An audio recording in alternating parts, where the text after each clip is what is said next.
హృదయపూర్వకముగా, మనస్పూర్వకముగా అంటే దీని అర్థం ఏమిటి? హృదయపూర్వకముగా అంటే నిండారుగా, నిండు మనసుతో సేవించాలి. మన ఆలోచన ఎటువైపు ఉండకూడదు. మన తలాంపులు ఎటువైపు ఉండకూడదు.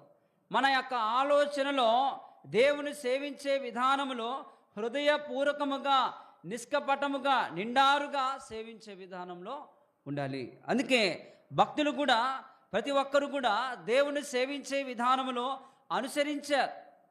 ఆయనను వెంబడించారు.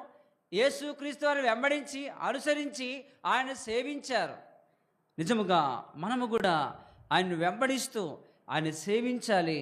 ఎలాంటి సేవించే విధానంలో ఉండాలంటే మనస్పూర్వకముగాను సేవించాలి.